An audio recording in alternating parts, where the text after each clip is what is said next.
Alright. Alright, once again I want to give all praises to Yahweh Bahashem Yahushai, Bahashem Raka Kwadash, double honors to the apostles of Great Millstone, salutations to the elect. Alright, I do another video here through the spirit and power of Yahweh Bahashem Yahushai. Alright, so I do another video here on something, the state of emergency that happened in Trinidad. Alright, some years back. Alright.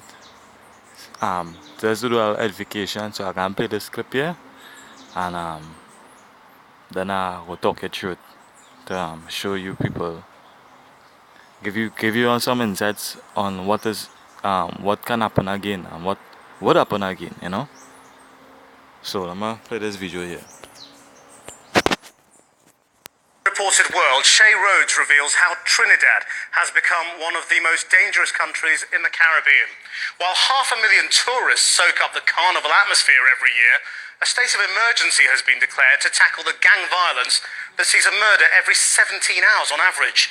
Shay went to the capital port of Spain in September amid wide-scale arrests and a nighttime curfew.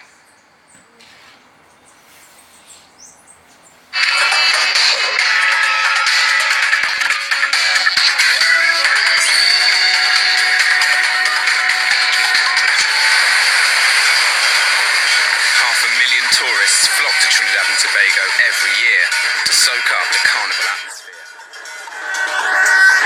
But after dark in the capital port of Spain, the atmosphere changes. Come to an area called St. James. This is a really popular going out spot. There are bars and restaurants and nightclubs on both sides of the road. But even though it's only about midnight and usually this whole area would be packed at this time, at the moment, it's completely dead. It's a really spooky feeling. On the stroke of 11 p.m, this bustling city becomes a ghost town because of a strict curfew. Evening. I have some curfew passes. But I could only go out because as a journalist, I had a special curfew pass.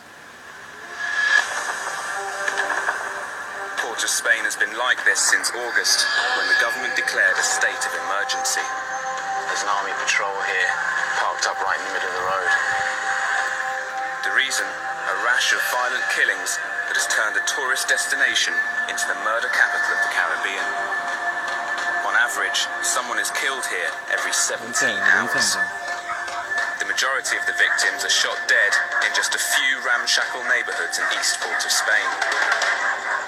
We've just come down the road and seen a huge police operation. Not sure exactly what's going on. I went and asked the police, but they're unwilling to say anything. They took a man from a house. Under the emergency powers, the police can enter any property without a warrant and arrest anyone they choose. We followed the convoy to a patch of wasteland in Laventille, a notoriously violent area. Police began a painstaking search. Seems the police may have found something in this field. They've been searching it for about half an hour now. Wow. Whoa. Inspector Sahada Singh showed us the find, an automatic pistol. I've never seen anything like this before. One reason for the shocking murder rate is the easy availability of illegal guns. Around 3/4 of all murders involve a firearm. What kind of gun is this? We have to examine it good and tell you what it is. Yeah. Have you seen anything like this before? No, first time. Really? Okay. And then you've got more operations happening tonight? Yeah, we continue. Okay.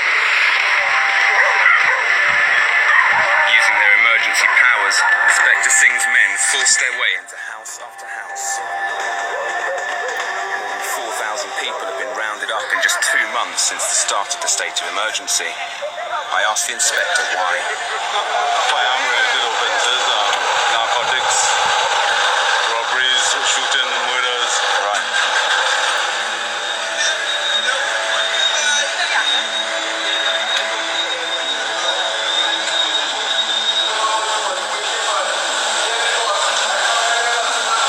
We're now back at Best Quaison Street Police Station. We've been out with the police for 4 hours now. They've found one gun and arrested these 5 men and brought them back to the station. All of them are wanted on outstanding warrants.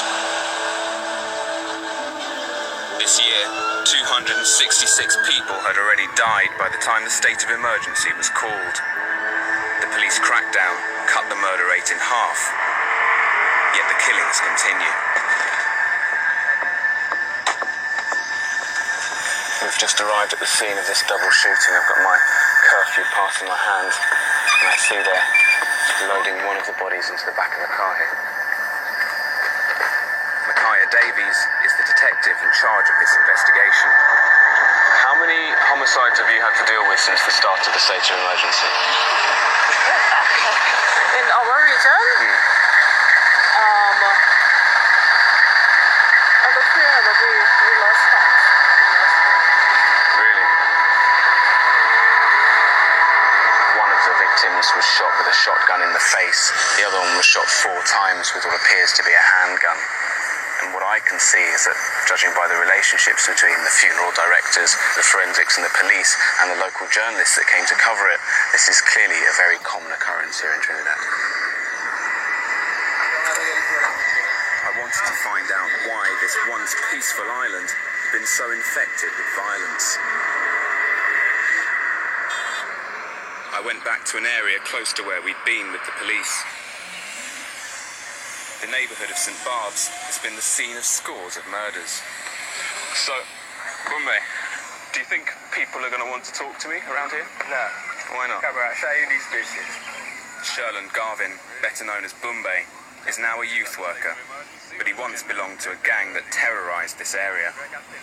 He says that since the mid-2000s... Alright, so as I showing you that this place going down, you understand, and Trinidad is just packed with all kind of murders. The murder rate right now in Trinidad last year was 500 and something, and now it done start already. People are getting put to death.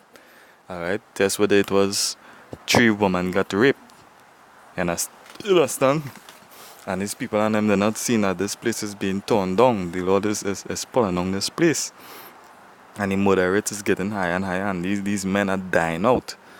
Alright? And these hoes and them right now, they're selling their body on a high scale right now. You know? So what the people had to do is that they turn to Yahweh Bashem El Shai. Alright, because he's the only one that can help us in these times.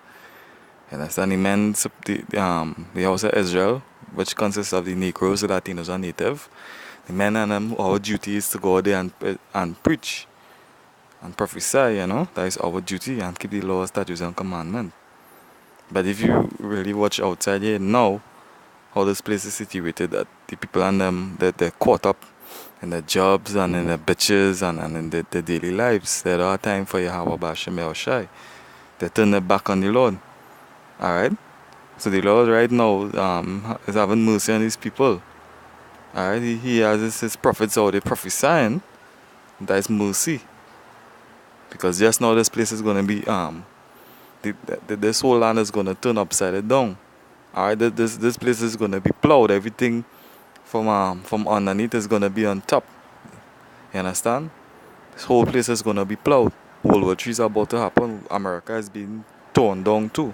Alright, the crisis in America, the economy is crashing. The same thing happened with Rome. Alright? The same thing happened with Rome. And it's this place is being torn down from inside out. Alright? And it's scriptural. Alright? So I hope you all understand and get the little understanding from the little video I'll show you there. It had more to it. But I'll show you all what really going on in this place and what could happen again. Alright, they might want to call a state of emergency. Alright, when things all high. You know, martial law and they want to push that chip, the mark of the beast, the RFID microchip, the radio frequency ID. They want to push that on a heavy scale this year. You know, Lord willing, this year, that this year is going to be that year we don't want to implement that chip, you know. So this place is being torn down, as I say, you know. So with that, I want to give all praises to Yahweh Ba'Shem Yahushai, Ba'Shem Rakah Kodash, Shalom.